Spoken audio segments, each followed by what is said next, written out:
Shalom, selamat hari Minggu buat Bapak Ibu Saudara sekalian.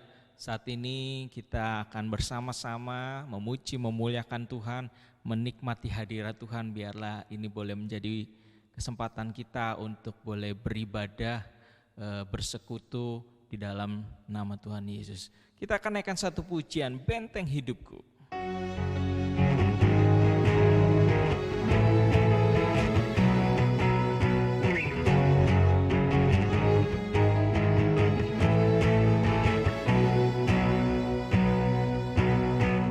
Berjalan bersamamu,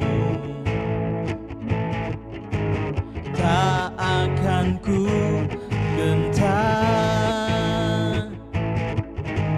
Tanganmu menopangku, jalani kehidupan. Kau mengangkatku ke atas gunung batu, Kau beriku kemenangan. Kau kekuatanku, menopang hidupku, panci keselamatan. Kau buktikan kasih setiamu, benteng hidupku, tak akan ku takut, sebab ku tahu Kau besertaku. Yesus, jaminan hidupku.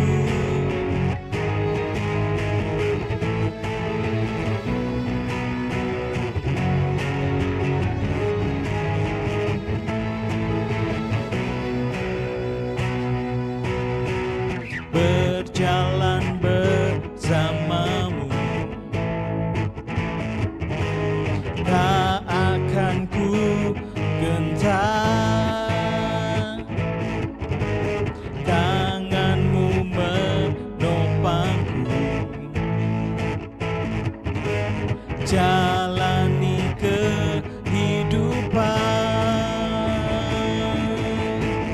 Kau mengangkatku ke atas gunung batu, Kau beriku kemenangan. Kau kekuatanku, penopang hidupku, panci keselamatan. Kau buktikan kasih setiamu, benteng hidupku, tak akan ku takut, sebab ku tahu Kau besertaku. Yesus, jaminan hidupku. Kau kekuatanku, penopang hidupku, panci keselamatan. Kau buktikan kasih setiamu, benteng hidupku, tak akan ku takut, sebab ku tahu Kau besertaku. Yesus, jaminan hidupku.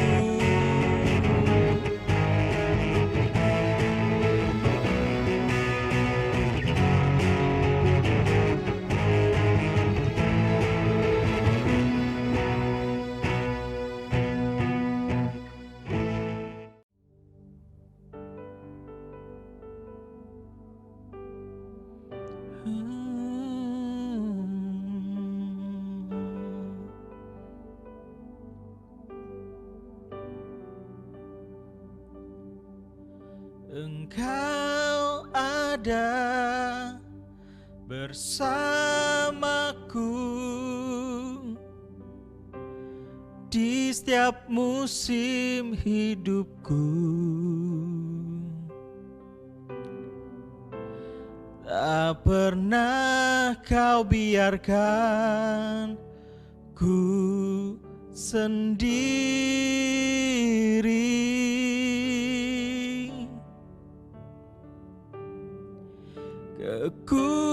Kekuatan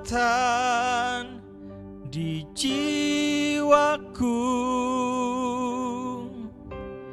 adalah bersamamu. Tak pernah ku ragukan kasih-Mu.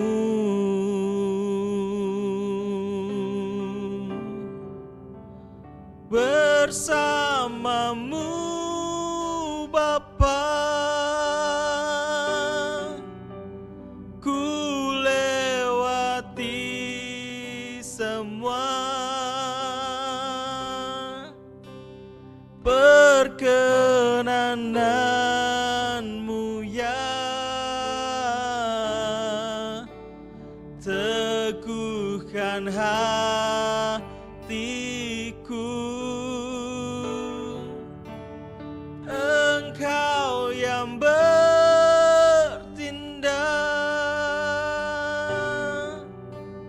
memberi pertolongan.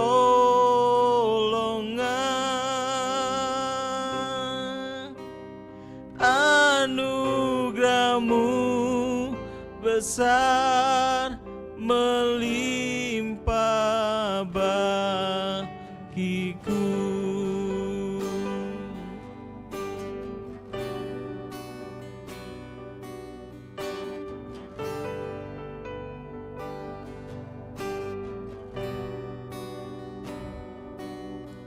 Engkau ada bersamaku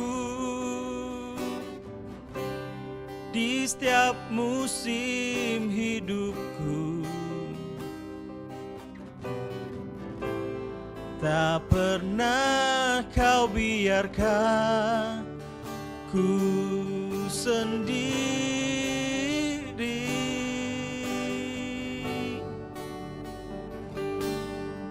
Kekuatan di jiwaku adalah bersama-Mu.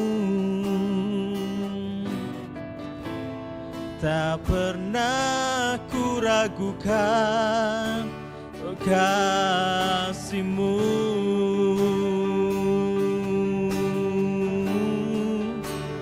Bersama-Mu Bapa, ku lewati semua perkenanan-Mu, ya teguhkan hatiku. Engkau yang bertindak, memberi pertolongan.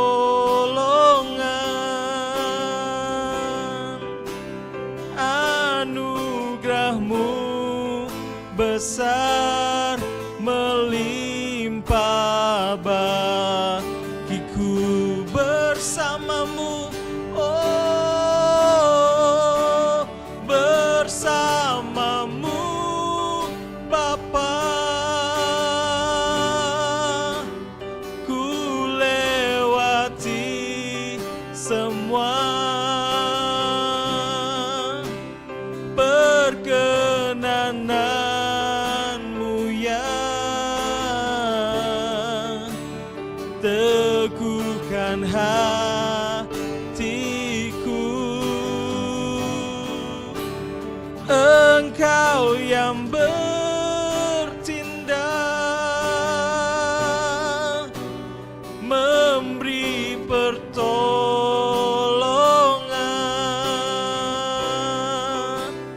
Anugerah-Mu besar melimpah bagiku.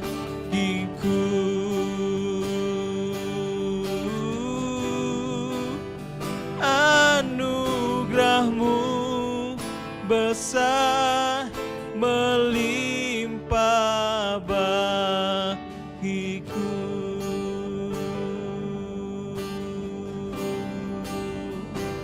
Oh,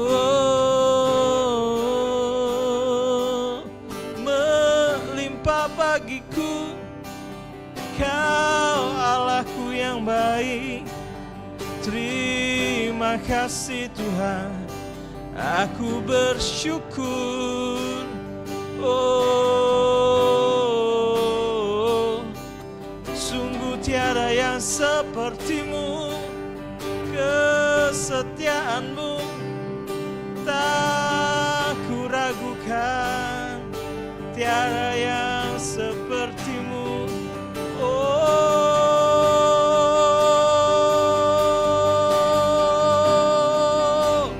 haleluya. Terima kasih Tuhan, Engkau sungguh baik, teramat baik, sangat baik. Oh, haleluya.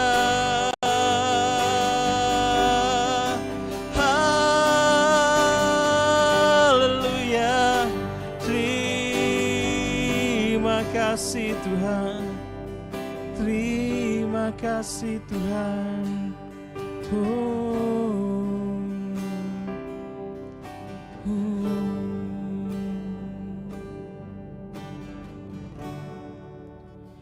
Kau Tuhanku yang turut bekerja di dalam segala perkara hidupku. Kau datangkan semua kebaikan, Kau jadikan serupa denganmu.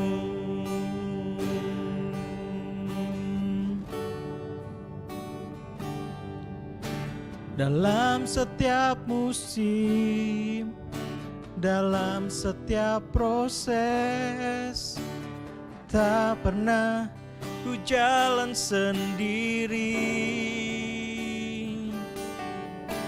Dalam pergumulan, dalam kemenangan,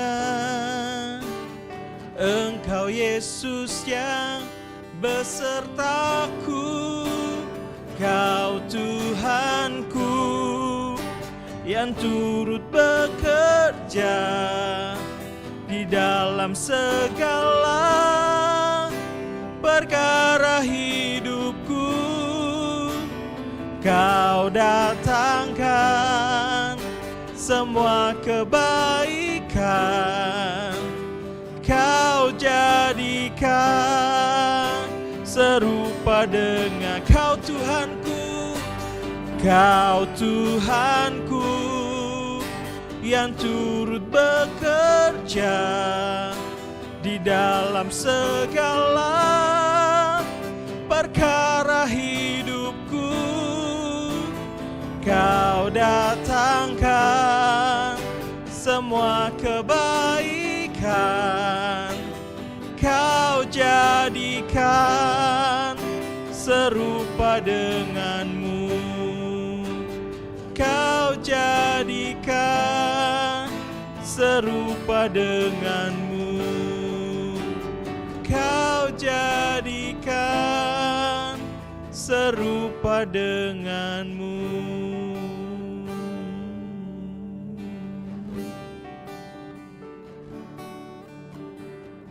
Terima kasih Tuhan, terima kasih buat setiap kebaikan-Mu dalam kehidupan kami.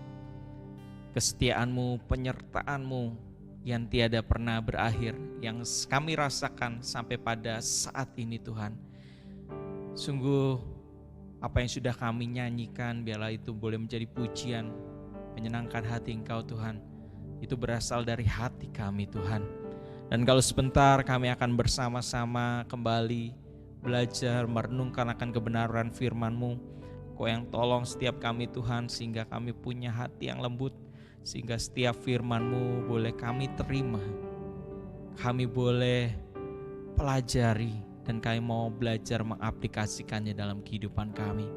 Terima kasih Tuhan, terima kasih. Hamba berdoa hanya di dalam nama Tuhan Yesus Kristus. Kita mau sama-sama katakan amin.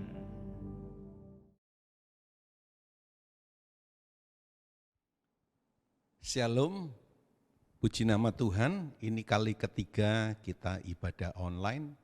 Saya berdoa, saya berharap bahwa kita semua boleh makin semangat ya, tetap semangat untuk mencari Tuhan. Nah, kita akan memeriksa firman Tuhan yang saya ambil dari Ulangan pasal yang ke-6 ayat 10 sampai 15. Yang saya beri judul berdiri di tengah kekacauan. Ya, berdiri di tengah-tengah kekacauan. Ulangan pasal yang ke-6 ayat 10 sampai 15. Untuk ayat pemula saya bacakan. Bapak Ibu Saudara ikut membaca mungkin ya dalam hati, tapi saya yang bacakan. Demikian bunyinya. Maka apabila Tuhan Allahmu telah membawa engkau masuk ke negeri yang dijanjikannya dengan sumpah kepada nenek moyangmu, yakni Abraham, Ishak dan Yakub, untuk memberikannya kepadamu kota-kota yang besar dan baik yang tidak kau dirikan. Rumah-rumah penuh berisi berbagai-bagai barang baik yang tidak kau isi, sumur-sumur yang tidak kau gali, kebun-kebun anggur, dan kebun-kebun zaitun yang tidak kau tanami.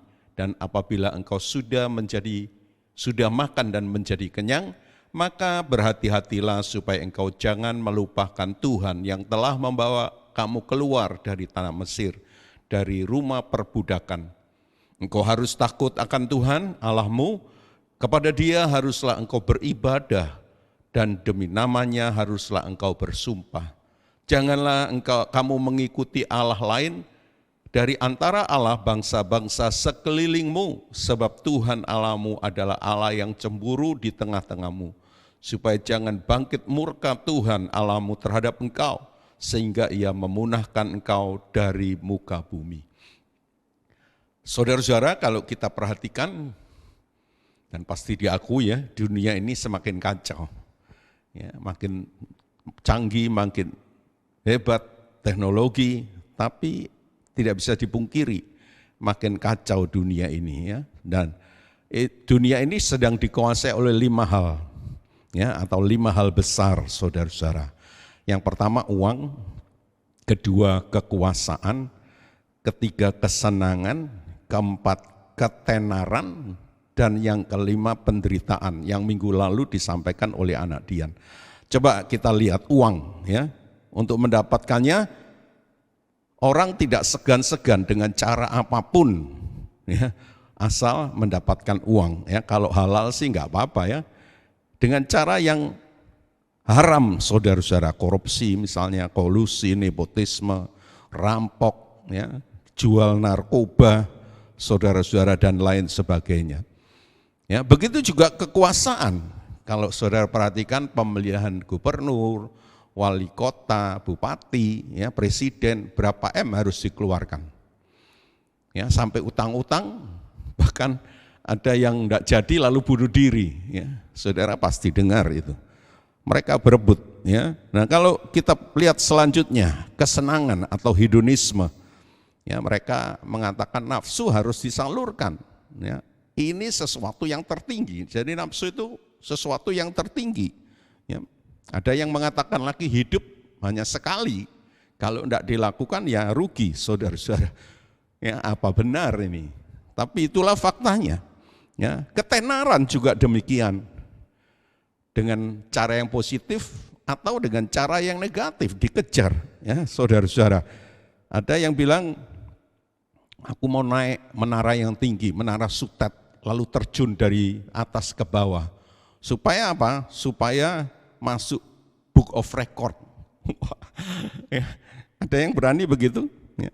Belakangan kita dengar, dan saya dengar saudara-saudara, ada orang yang berani memeluk mayat COVID-19.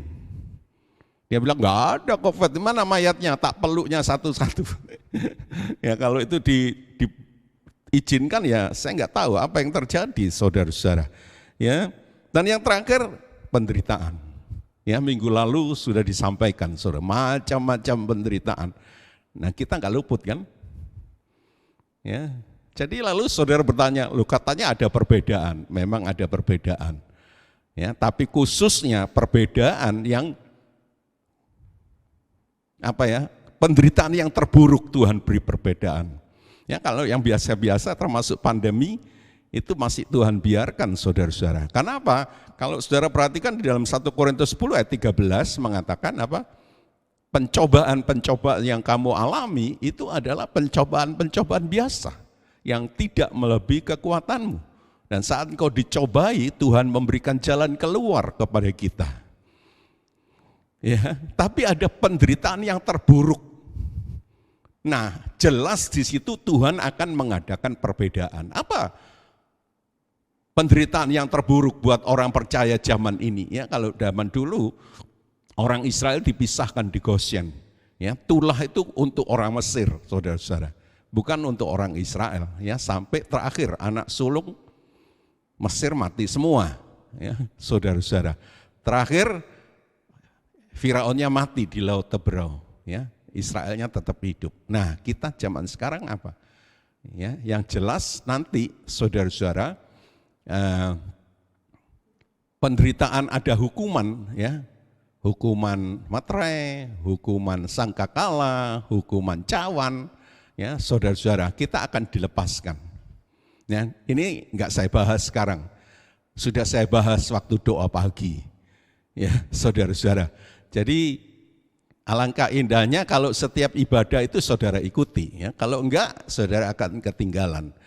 Ya, di sana saya akan jelaskan ada pre-trip, mid-trip, dan post-trip, ya, pre-tribulation. Jadi sebelum penderitaan yang besar, aniaya yang besar disebut zaman itu kita akan diangkat, ya, saudara-saudara. Kita enggak ikut mid-trip, kita enggak apalagi post-trip, ya, kita diangkat. Jadi gereja orang percaya itu enggak mengalami aniaya.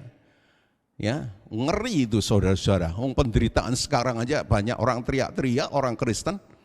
Ya, apalagi zaman itu, wah gagal semualah. Ya, jadi kita akan lepas dari situ. Ya, karena kita enggak kuat, ya, di luar kemampuan kita Tuhan akan angkat. Ya, nah, saudara-saudara, manusia begitu terobsesi dengan tadi, ya, untuk mendapatkan baik uang, kekuasaan, kesenangan, ketenaran, ya. Kalau penderitaan itu ketakutan, saudara-saudara. Ya. Nah, manusia itu cenderung ikut pada yang mayoritas yang banyak. Ya, kalau kiri kanan cari uang, ya aku ya cari uang lah.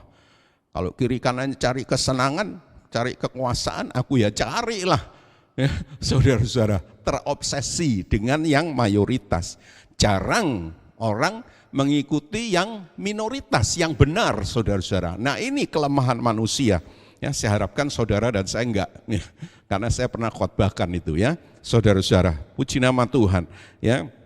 Nah, kalau kita perhatikan nasihat-nasihat yang kita baca tadi, itu merupakan nasihat Musa kepada generasi muda Israel. Ya, mereka enggak mengikuti penderitaan, pengalaman dari bapak-bapaknya, saudara-saudara. Ya, kenapa? Sebagai persiapan untuk memasuki tanah Kanaan. Kalau saudara baca konteksnya, ya, di mana negeri itu bukan negeri yang biasa, ya, luar biasa. Kenapa, saudara-saudara? Begitu jahat, begitu bejat, ya, sampai dikatakan manusia makan manusia, kanibal, saudara-saudara. Ya, orang-orang Kanaan itu kanibal. Nah, kalau saya perhatikan dan saya menemukan ada 4 hal kebenaran yang diajarkan Musa untuk menyikapi orang-orang muda yang masuk ke Israel, ke Kanaan maksudnya, ya, saudara-saudara. 4 hal untuk menyikapi itu supaya orang-orang muda Israel itu bisa menang, ya, bisa mandiri, bisa berdiri sendiri di tengah kekacauan tanah Kanaan yang begitu bejat.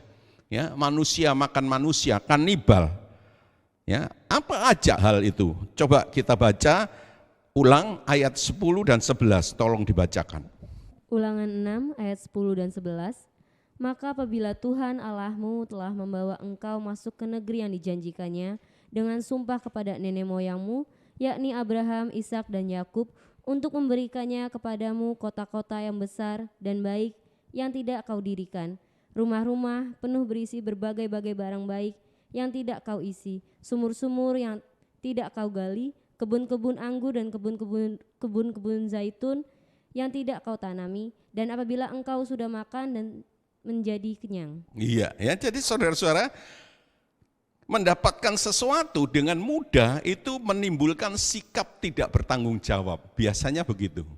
Ya, jadi banyak orang yang mendapatkan sesuatu yang mudah sering menimbulkan sikap tidak bertanggung jawab, saudara-saudara. Ya, di mana generasi muda dari orang Israel itu, saudara-saudara, tidak seperti generasi yang tua.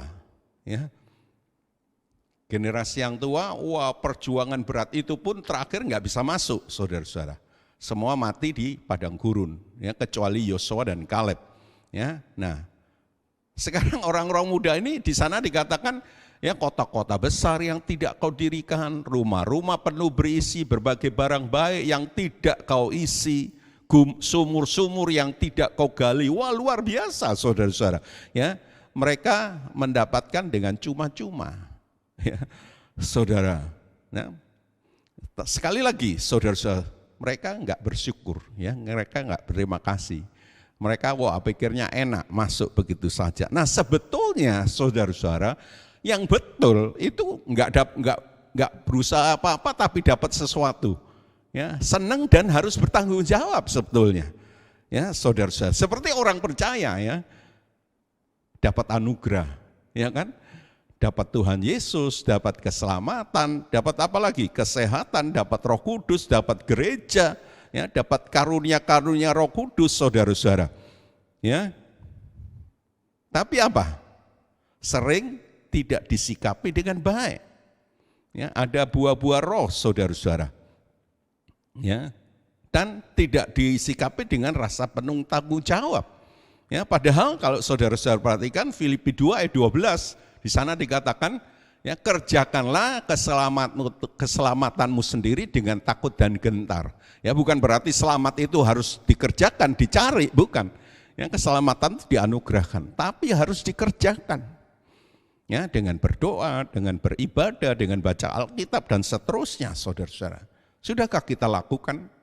Ya, kalau kita nggak lakukan, sama dengan orang-orang muda Israel, kita menjadi orang yang tidak bertanggung jawab. Ya, karena enak, ya, nggak pakai berjuang, saudara-saudara.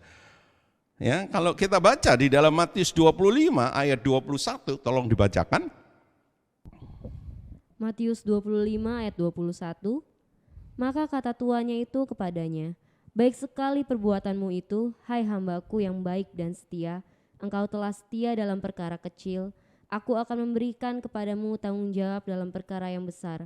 Masuklah dan turutlah dalam kebahagiaan Tuhanmu. Iya, ya. Jadi kita harus ikut mengerjakan, ya, mulai dari perkara kecil, saudara-saudara.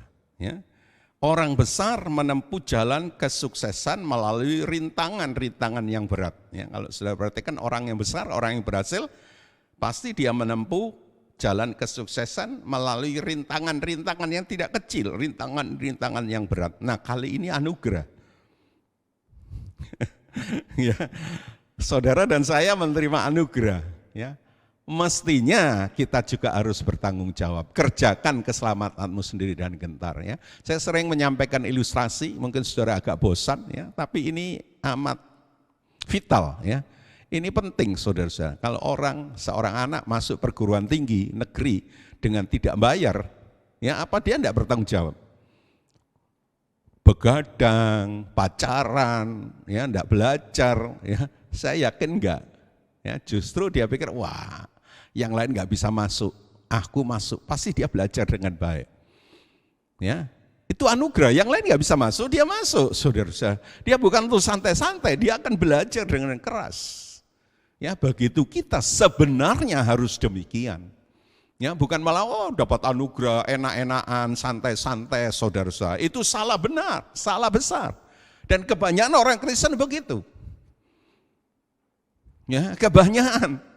Sudah selamat ya sudah. Padahal Tuhan bilang kerjakan selamatmu sendiri dan dengan takut dan gentar. Ya, orang transmigrasi dikasih tanah cuma-cuma, dikerjakan atau tidak?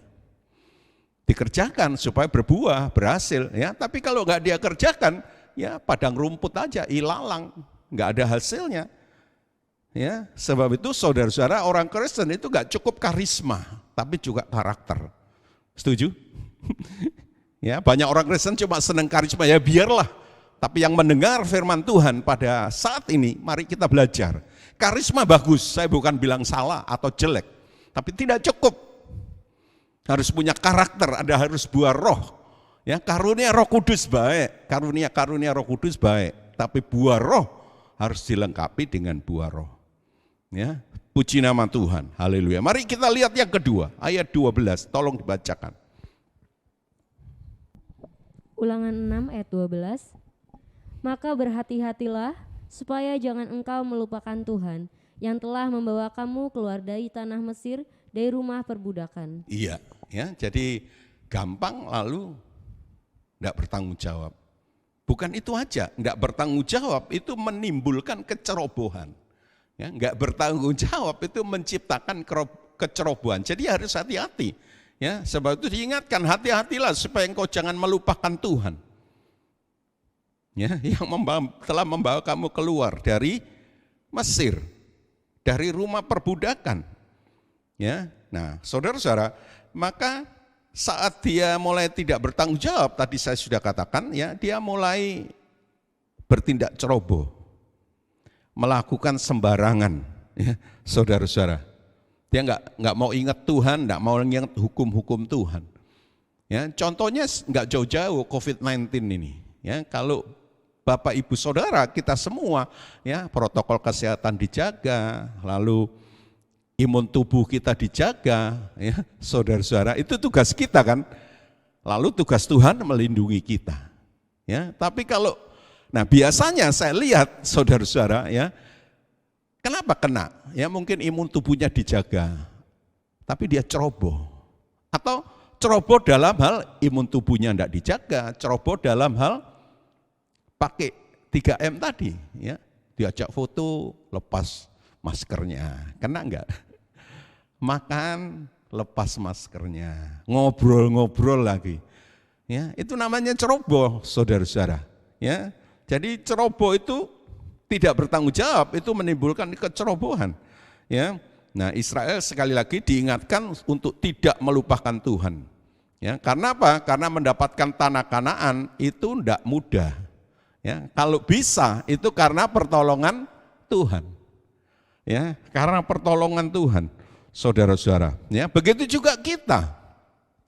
Ya, kalau segala sesuatu yang kita miliki sekarang sebagai orang percaya, sebenarnya itu pemberian Tuhan juga. Ya, saudara-saudara. Meskipun ada yang enggak langsung. Ya, jadi apa yang kita punya itu pemberian Tuhan.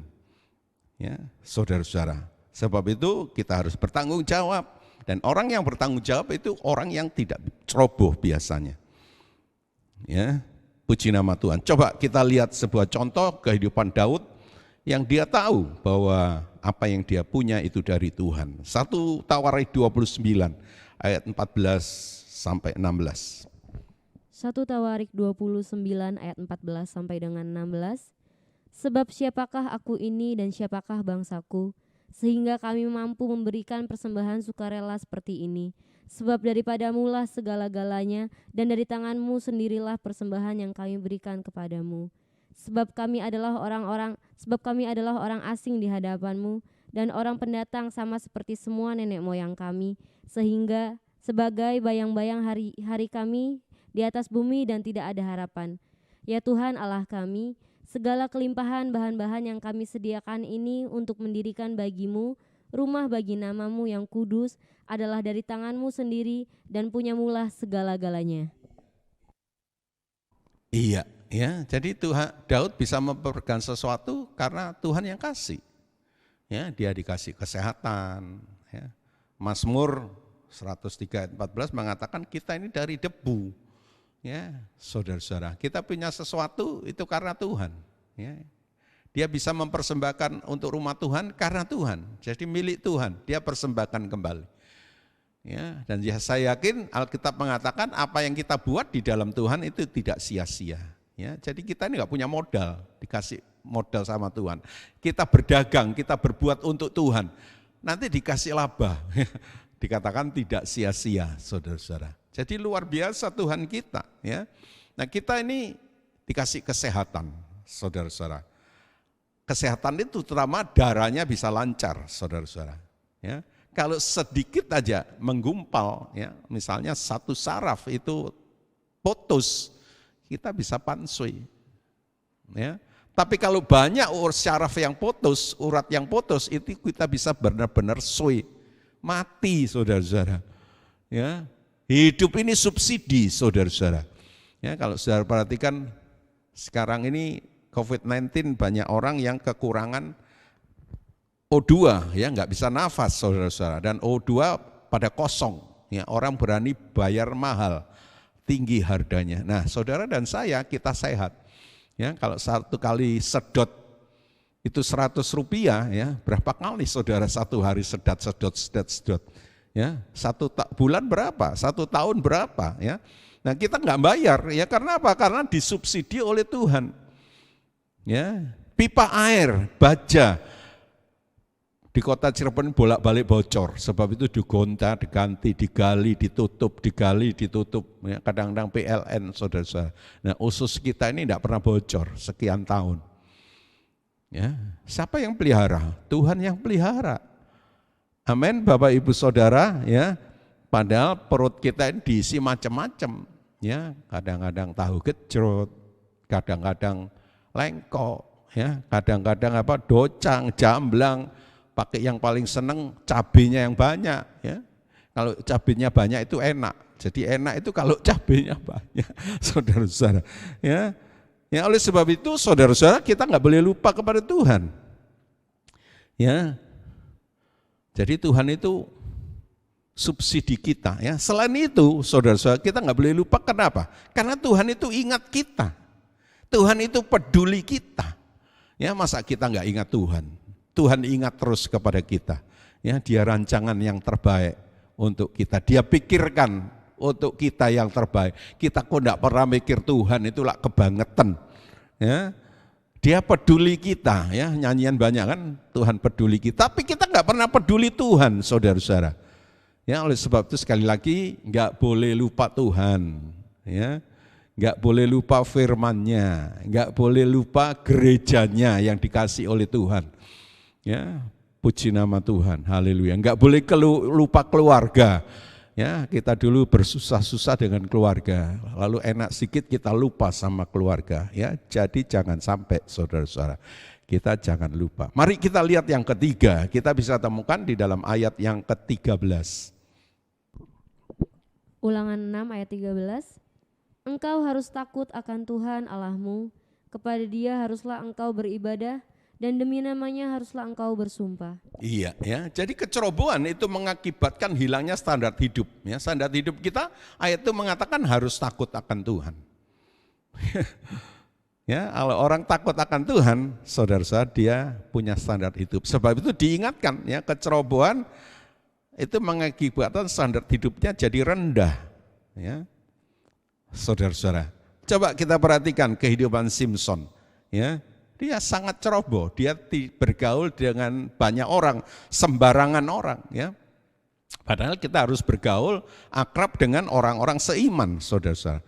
Sampai dia kawin dengan gadis Filistin, dia hubungan dengan pelacur. Ya. Dia intim dengan Delila sampai matanya dicukil, saudara-saudara. Dia pendendam juga, ya. Dia bunuh 300 orang Filistin untuk membayar taruhan yang tertebak, teka-tekinya yang terdebak. Ya, tapi dia bunuh. Ya. Dia meninggalkan, karena apa? Karena istrinya meninggalkan dia. Lalu bersekongkol dengan musuh sehingga teka-tekinya tertebak, saudara-saudara. Ya, dia bakar, dia bunuh 300 orang. Lalu dia bakar ladang-ladang orang Filistin. Ya. Dia robohkan gedung pertemuan, saudara-saudara, orang-orang Filistin sampai banyak yang mati, saudara-saudara. Ya, jadi dia enggak hati-hati dalam bergaul, dia pendendam. Ketiga, Simson itu orang yang sombong. Ya, coba kita baca Hakim-Hakim 15 ayat yang ke-16 dan 18. Hakim-Hakim 15 ayat yang ke-16 dan 18. Berkatalah Simson, dengan rahang keledai bangsa keledai itu kuhajar, dengan rahang keledai 1000 orang kupukul. Ayat ke-18.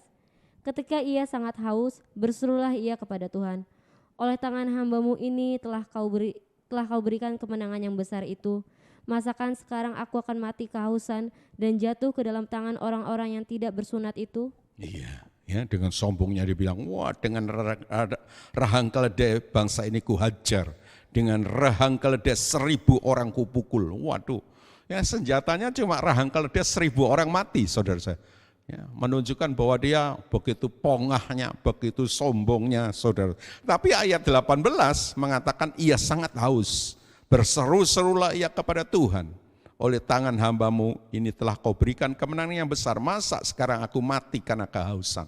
Ya, karena tidak ada air aja mati. Padahal di sana dikatakan berapa? Saudara-saudara, 1000 orang dia pukul dengan rahang keledai. Ya, akibat dari kesombongan. Ya, Tuhan rendahkan dia.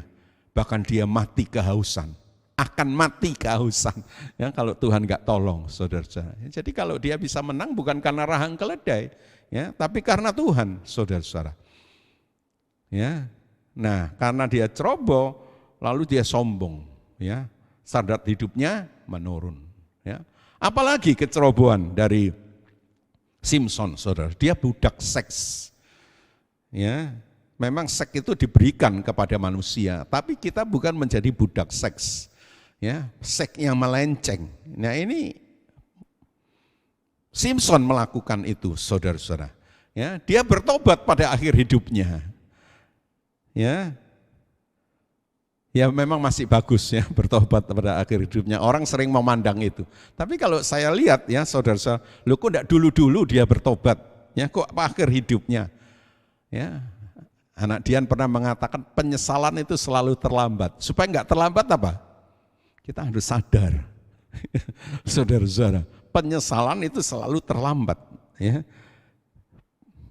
Sebab itu kita jangan terlambat, kita harus cepat menyesal. Ya, saudara-saudara, Ibrani 3 ayat 15 mengatakan, ya hari ini kalau kita diberi kesempatan, kita harus gunakan dengan baik. Ya, coba kita baca saja, Ibrani 3 ayat 15. Ibrani 3 ayat 15. Tetapi apabila pernah dikatakan, pada hari ini jika kamu mendengar suaranya, janganlah keraskan hatimu seperti dalam kegemaran. Iya, jadi saudara-saudara, mendengar suaranya hari ini jangan keraskan hatimu. Ya, seperti dalam kegeraman.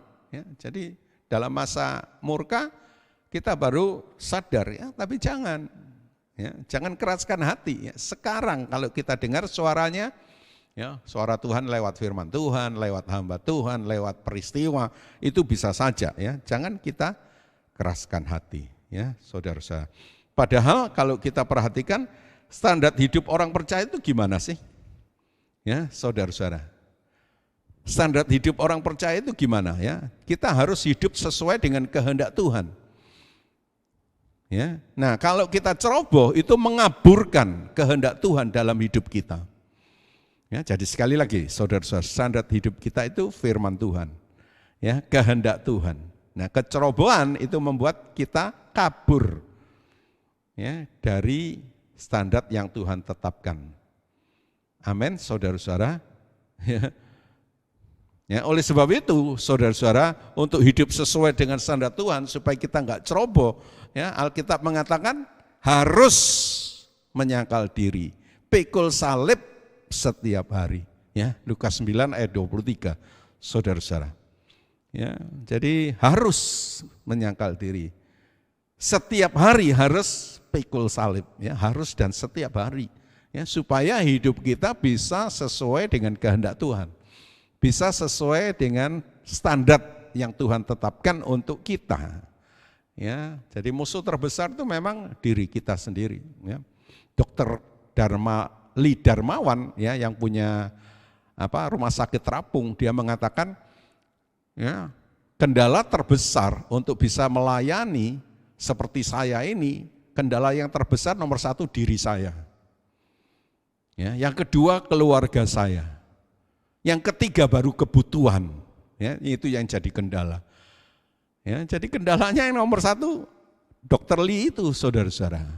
Dan kedua keluarganya. Ya, oleh sebab itu sebagai orang yang cinta Tuhan, dia harus cari istri yang cinta Tuhan. Ya, dia harus ciptakan keluarga yang cinta Tuhan. Kalau enggak, itu enggak akan mendukung. Ya, dia akan jadi ganjeli, ya, dia akan menjadi penghalang, saudara-saudara. Amin, puji nama Tuhan, ya. Mari kita lihat sebuah contoh bagaimana orang yang pikul salib menyangkal diri. Ya, di dalam Injil Lukas pasal 5 ayat 27 sampai 29. Lukas pasal 5 ayat 27 sampai dengan 29. Lewi pemungut cukai mengikut Tuhan Yesus. Kemudian ketika Tuhan Yesus pergi keluar, ia melihat seorang pemungut cukai yang bernama Lewi sedang duduk di rumah cukai. Tuhan Yesus berkata kepadanya, "Ikutlah aku." Maka berdirilah Lewi dan meninggalkan segala sesuatu lalu mengikut dia. Dan Lewi mengadakan suatu perjamuan besar untuk dia di rumahnya, dan sejumlah besar pemungut cukai dan orang-orang lain turut makan bersama dengan dia.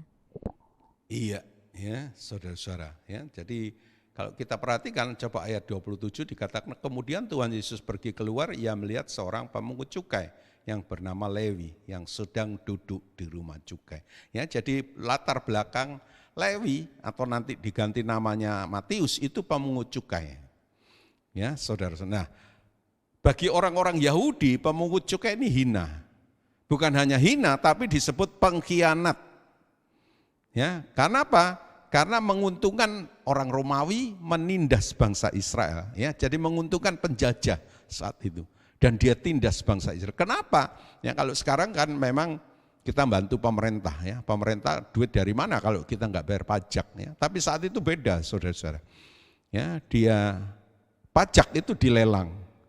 Ya, siapa yang terbesar, penawaran terbesar diberikan kepada dia. Saudara bisa bayangkan penawaran yang terbesar diberikan kepada dia, lalu dia memungut pajak, pasti pajaknya sembarangan.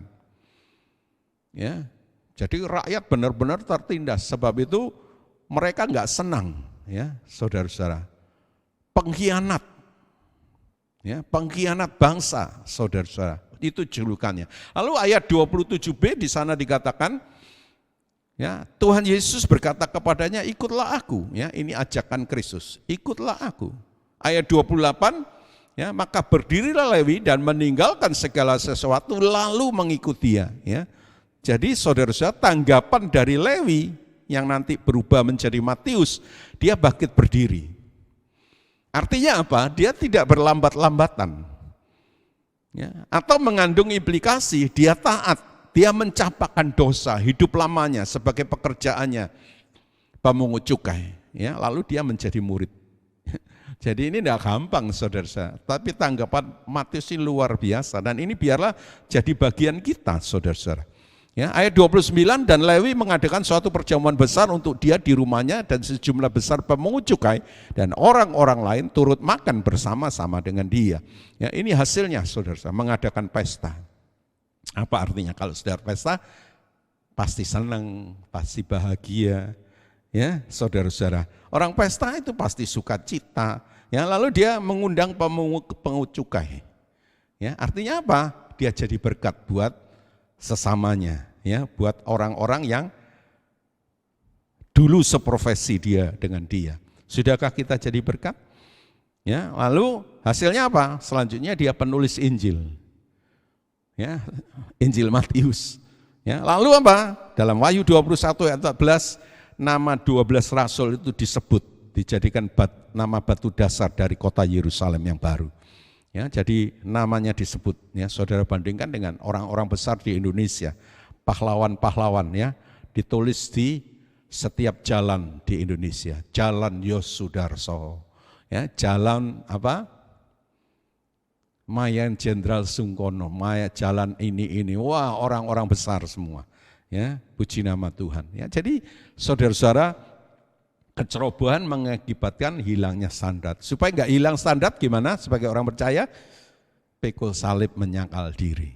Ya, harus Seperti contohnya orang Lewi, dia menjadi besar. Kenapa? Karena dia menyangkal diri, berani pikul salib. Ya, saudara bisa bayangkan, dia tinggalkan semuanya, dia ikut Tuhan, akhirnya ya, jadi penulis Injil, dia jadi murid Tuhan yang namanya ditulis di Yerusalem yang baru, di sorga di sana. Ya, ini harus jadi bagian kita di tengah-tengah dunia yang makin kacau, ya, di tengah-tengah penderitaan pandemi COVID-19. Mari kita lihat selanjutnya, yang terakhir ayat 14 dan 15. Ulangan 6 ayat 14 sampai dengan 15. Janganlah kau mengikuti Allah lain dari antara Allah bangsa-bangsa di sekelilingmu. Sebab Tuhan Allahmu adalah Allah yang cemburu di tengah-tengahmu, supaya jangan bangkit murka Tuhan Allahmu terhadap engkau, sehingga ia memunahkan engkau dari muka bumi. Iya, jadi hilangnya standar itu memicu rasa tidak aman. Ya, di sana dikatakan Tuhan akan murka terhadap engkau, sehingga ia memunahkan engkau dari muka bumi. Takut enggak? Aman enggak? Pasti enggak aman. Ya, Tuhan jadi musuhnya, saudara-saudara. Ya, jadi memang sebenarnya tujuan manusia, ya, semua manusia, semua orang itu menganut sebuah agama itu adalah untuk rasa aman. Ya, saudara ikut Tuhan Yesus untuk rasa apa? Untuk rasa aman, ya, saudara-saudara, baik di muka bumi ini maupun di dalam kekekalan. Ya, saudara-saudara, ya, sebab itu ikuti Tuhan, puji nama Tuhan. Ya, ketika kita mulai hidup tidak sesuai dengan kehendak Tuhan, maka rasa aman kita akan lenyap dari dalam diri kita. Ya, kita akan merasa tidak aman lagi. Contohnya siapa? Adam dan Hawa. Ya, begitu dia tidak mengikuti kehendak Tuhan, tidak sesuai kehendak Tuhan hidupnya, dia takut. Dia bersembunyi. Ya, Kain juga begitu, saudara-saudara. Daud juga begitu. Ya, saat dia ambil istri Uria, Bathsheba, saudara-saudara. Ya, jadi kita harus hati-hati. Coba kita baca ayat pendukungnya, Yohanes 3 ayat 18. Yohanes 3 ayat 18. Barang siapa percaya kepadanya, ia tidak akan dihukum. Barang siapa tidak percaya, ia telah berada di bawah hukuman, sebab ia tidak percaya dalam nama Anak Tunggal Allah. Iya, ya, jadi dia tidak percaya, dia tidak hidup sesuai dengan standar Tuhan. Ya, orang yang percaya itu pasti orang yang taat. Ya, orang percaya tidak taat itu namanya tidak percaya dan dia sudah ada di bawah hukuman, saudara-saudara. Ya, jadi mari kita lakukan kehendak Tuhan, kita akan rasa aman, kita akan rasa berani. Ya, kalau saudara lihat Elia, dia berani menghadapi 450 nabi Baal. Kenapa? Merasa dia hebat? Tidak. Ya, karena dia disuruh oleh Tuhan dan dia pergi. Ya, ngeri saudara-saudara, 1 lawan 450, ya, dari nabi-nabi Baal, saudara-saudara, pengikut Baal, nabi-nabinya. Ya, jadi mari kita ikuti kehendak Tuhan, kita akan berani dan kita akan dijamin aman. Ya, dia nggak pernah gagal, dia akan sertai kita. Amin, Bapak Ibu Saudara, ya, puji nama Tuhan. Mau nggak takut? Mau rasa aman? Ya ikuti kehendak Tuhan. Ya, saudara akan berani seperti singa. Haleluya. Ya, Daud, saudara-saudara, dia mengatakan, hanya dekat Allah saja aku tenang, daripadanya lah keselamatanku. Ya, saudara bisa baca di dalam Mazmur 62 ayat 2 dan 3. Haleluya, puji nama Tuhan. Ya, saudara-saudara, ingat kita ini hamba Tuhan. Ya, hamba itu enggak punya hak, taunya cuma kewajiban. Ya, dulu kita hamba dosa, taunya kewajiban. Kewajibannya apa? Melakukan dosa, takluk kepada dosa, enggak bisa ngelawan, saudara-saudara. Ya, jadi orang yang mukul orang dia tahu itu salah, ya, tapi dia enggak bisa marah. Dia tahu marah itu enggak baik. Ya, tapi dia nggak bisa lepas. Rokok itu dia tahu, ya. Tapi dia nggak bisa lepas. Minum Itu dia tahu minum itu jelek, tapi dia nggak bisa lepas dari situ. Ya, karena dia hamba. Ya, nggak punya hak. Taunya cuma melaksanakan kewajibannya melakukan dosa, itu aja. Ya, tapi syukur Tuhan melepaskan. Paulus bilang, aku ingin yang melakukan yang baik, tapi yang jahat itu sudah hadir. Ya. Ingin, tapi nggak bisa. Yang dia lakukan yang jahat. Ini manusia yang terkutuk ini. Tubuhku, tubuh yang terkutuk, saudara-saudara. Ya, jadi tetapkan saudara-saudara. Mulai yang pertama apa? Kita harus hidup bertanggung jawab. Ya, tidak bertanggung jawab menciptakan kecerobohan. Kecerobohan menghilangkan standar hidup. Ya, saudara-saudara, standar hidup itu memicu rasa tidak aman. Ya, jadi supaya rasa aman, marilah kita menjadi hamba-hamba Tuhan. Terakhir kita baca Ibrani 13 ayat 5 dan 6. Ibrani 13 ayat 5 sampai dengan 6. Janganlah kau menjadi hamba uang, dan cukupkanlah dirimu dengan apa yang ada padamu. Karena Allah telah berfirman, aku sekali-kali tidak akan membiarkan engkau, dan aku sekali-kali tidak akan meninggalkan engkau.